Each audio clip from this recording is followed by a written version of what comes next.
Since the order's start in the Philippines in 1905, members of the Knights of Columbus were primarily American soldiers and rich, influential Filipinos. This created a very exclusive profile for the order in the country then. However, by 1938, Father George J. Wilman S.J., an American Jesuit, was exemplified into the order. Father Wilman convinced the KFC members then that to be a true brotherhood of Catholic men, the order in the Philippines had to open its doors to ordinary individuals, regardless of social, financial, and political status. As a result, membership in the order significantly grew under Father Wilman's leadership, reaching even the far corners of the country to include farmers, fishermen, laborers, and even the jobless. Father Wilman, upon his entry to the order, immediately attended to the care and formation of the youth. With the growing ranks of low-income brother knights, Father Wilman likewise sought the alleviation of the poor and the preservation of the sanctity of life, marriage, and the family. To provide more permanent protection for brother knights, he established the Knights of Columbus Fraternal Association of the Philippines Incorporated, or KCFAPI, which finally made available the long-missing insurance coverage for Filipino Knights and their families. From a starting capital of 32,000 pesos in 1958, KCFAPI now boasts of total resources of over 4 billion pesos, all in the service and for the protection of brother knights and their families.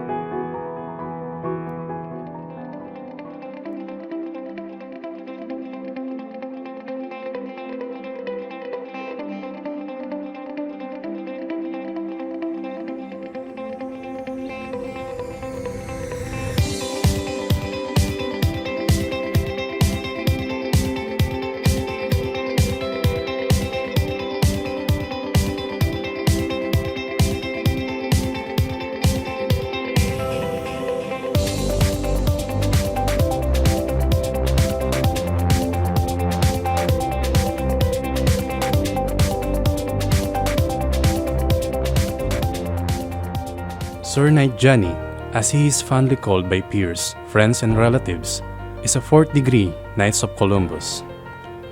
Sir Knight Johnny passed the initiation as a 1st degree Knight in October of 1989 with the General Santos City KC Council number 4639, and immediately was conferred of his membership into the Order of the Knights of Columbus. Sir Knight Johnny was elected and served as the Council's Grand Knight for 2 consecutive Columbian years in 1998 and 2000. As pro-life advocates, the Circle and the Council jointly erected the Tomb of the Unborn Child. Sir Knight Johnny is happily married to Sister Leticia Go Abando, a former regent of the Holy Love Circle of the Daughters of Mary Immaculate. With 4 children, and with handsome, beautiful 5 grandchildren. Sir Knight Johnny is at present an officer of the Mindanao jurisdiction, holding and serving as the State Secretary. He is also an independent trustee of the KCFAPI, the Insurance Program Association of the KC, for a 3-year term. Well, I was invited to join the order in the year 1977, the month of October. The month after Father Wilman passed away.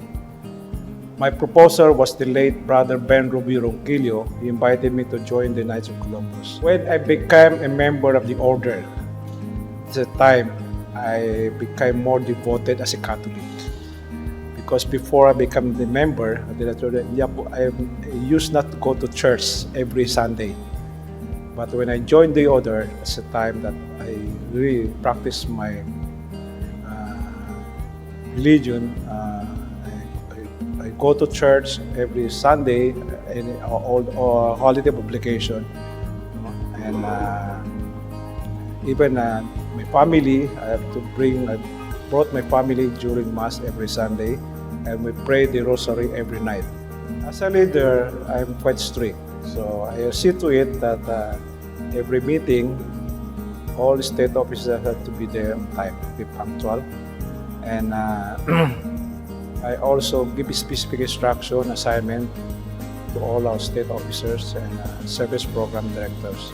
And I'm very happy during my 4 years term as Luzon Deputy that all of them are very cooperative and very supportive. This is my advice to future leaders, the order, especially in Luzon jurisdiction, is you have to be devoted to your work.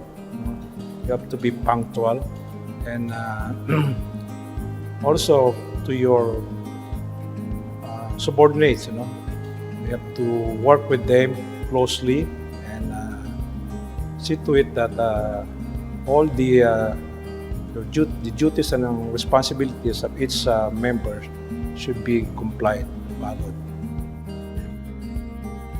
Greetings to all my brother, knights, guests, and attendants. I hail from Santa Barbara, Iloilo, a big family, 5 boys, 2 girls, 2 children, Crystal, a BS Nursing, and BS Biology graduate, and resides in Chicago, Illinois. Carl, a political science, working at U.S. Naval Hospital in Guam. My father is a Knight of Columbus, the reason why I joined this charitable organization. I joined the Knights of Columbus in Fallon, Nevada, Council 4828 in April of 1996. I transferred to Santa Barbara, Iloilo Council 8720 after retiring from service in 1997. In 1998, I was elected as Grand Knight and District Warden at the same time. In 1999, I was appointed as District Deputy. In 2000 to 2002, I was appointed as the Provincial Deputy of Iloilo. In 2003, as the Regional Deputy of Western Visayas. In 2004 and 2007, I was appointed as the State Secretary, also the State Membership Director, State New Council Development Chairman, and State Reactivation Chairman. In 2000 to 2011, a State Executive Secretary, and in 2011 to the present, a State Deputy. As a leader, we set goals. The goal must be realistic and challenging. It must be time-paced and measurable. We employ achievement thinking, identify what will hinder us from attaining our goals, and also what is helping us in achieving our goals. The most notable charity work the Visayas jurisdiction did was during the aftermath of Typhoon Haiyan, which is locally known as Yolanda. Most hit was northern part of Visayas, Leyte, Biliran, Samar, Iloilo, Cebu, Capiz, Aklan, and Antique. We distributed materials to repair their homes, gave the livelihood of 250 motorized boats, thousands of food packs, and brought to the devastated areas throughout Visayas. Also farm equipments and seeds, and also wheelchair distribution to those in need. The Visayas jurisdiction is proud to announce that as early as November last year, our new council development quota was met and surpassed. In December, the roundtable quota was met and surpassed. In the month of January, the membership quota was met and surpassed, thus earning the Circle of Honor Award. In the month of February, the Supreme Knights Pinnacle Award of 105% on membership was met and surpassed, the first to attain the Pinnacle Award and #1 throughout the world. Vivat Jesus! Welcome to our 10th Tri-State Convention here in Davao City. You might ask me, saan ba ako nanggaling? Kami po ay galing po sa Imus, Cavite. I have 4 children, 2 boys and 2 girls. And my wife comes from Cabanatuan City sa Nueva Ecija. Doon po kami nagkita sa Mindanao when I was still connected sa selling po. I would say I was a salesman through and through as of today. Why? Because we also recruit and convince Brother Knights to join our order. So yung pong aking experience as salesman, yun po yung nagagamit ko rin po ngayon.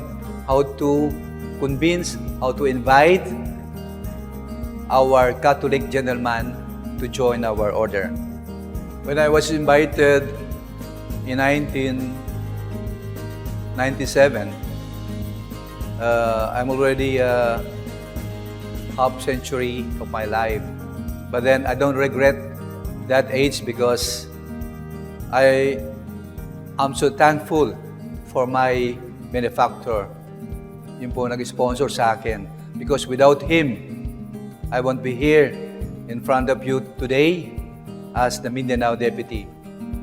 I'm really thankful that my benefactor, the late Sir Knight Rodrigo Andagan, Sr., invited me to join the order as first degree way back February 9, 1997.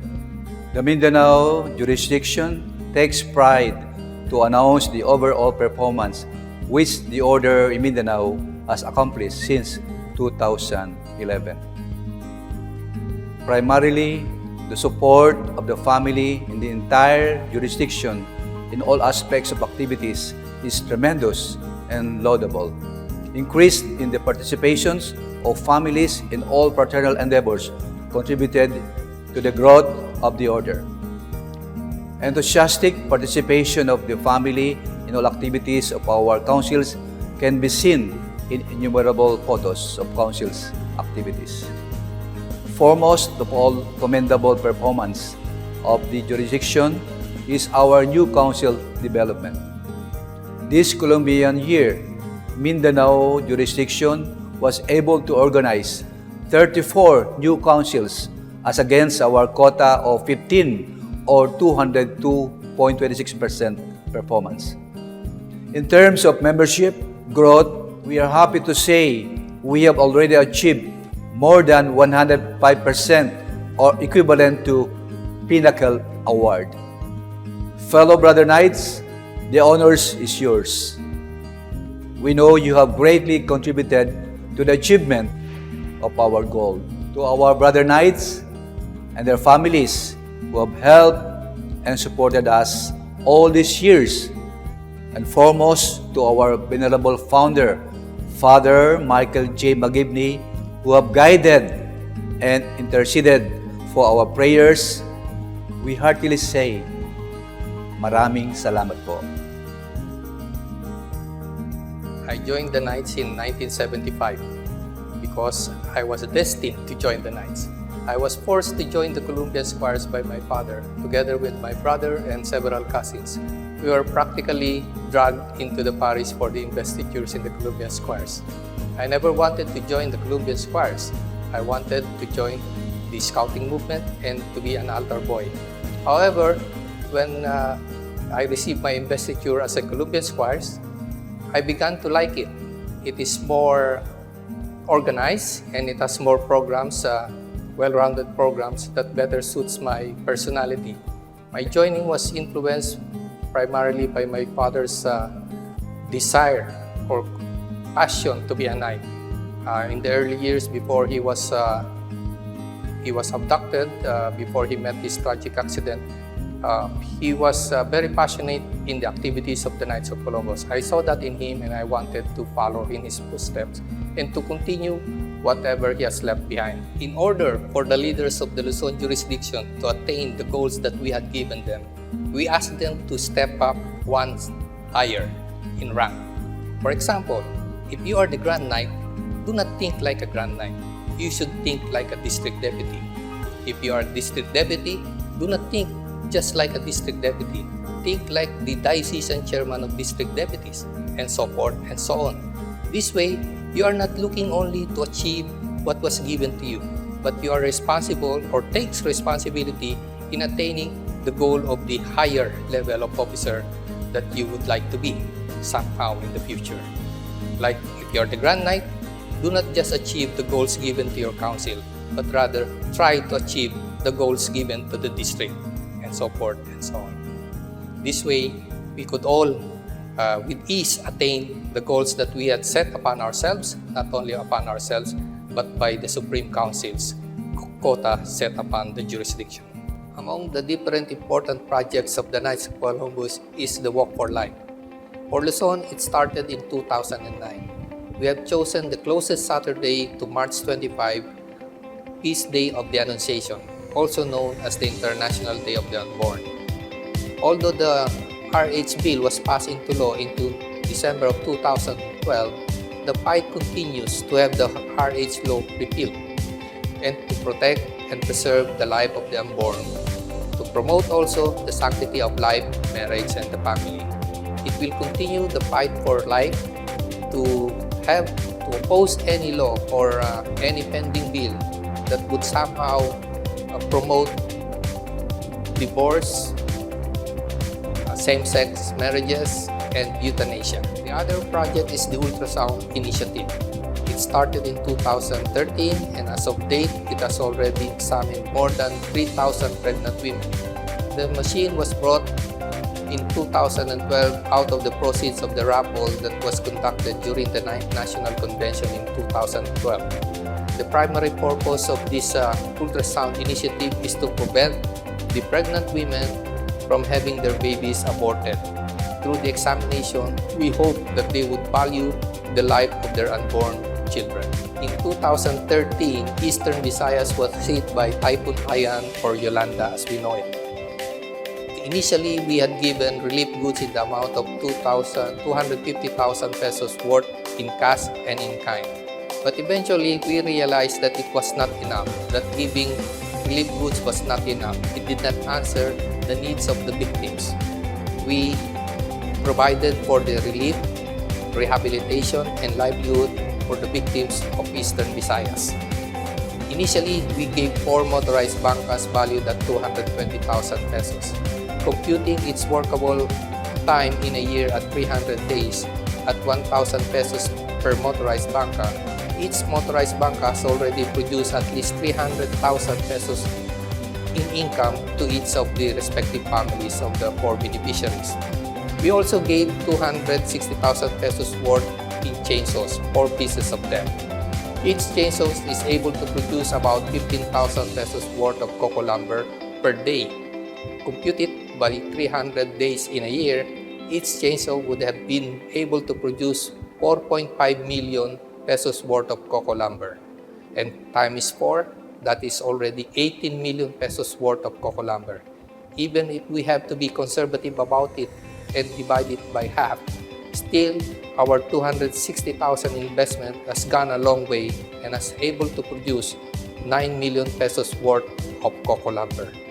With a measly or small amount that we had donated in the form of motorized bangkas and chainsaws, these 2 projects that we had initiated in Eastern Visayas continues to produce for its beneficiaries many thousands of pesos and many millions more to come.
now call on each one of you, our fellow brother Knights of Columbus, to live as true Catholics, faithful to the lifelong example of Father George J. Wilman, S.J., the father of the Knights of Columbus in the Philippines.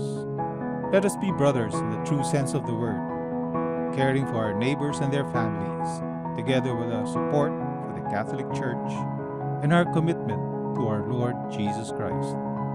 Let us also give due recognition to Father George J. Wilman, who devoted 40 years of love, service, dedication, leadership, and commitment, not only to the members of the Knights of Columbus, but to the poor and underprivileged Filipinos as well. Now, it is our turn to give back to Father Wilman by supporting the cause for his beatification. Together, we must also support each other as brother knights who are committed to their vocation to fraternity. For our KC brothers, fraternity should mean bonding together in all aspects of our membership as knights, as brother knights in the order, as brothers who help protect each other through the KCFAPI, and as knights who will continue the commitment and dedication, the good works, and the advocacies and principles instilled in the order by Father George J. Wilman himself. This is the invitation and challenge we issue to each and every one in this National Convention. Let us all prove through our shared vocation to fraternity that together we are all deserving models of true practicing Catholics who follow the example of Father George J. Wilman, S.J. Viva Jesus!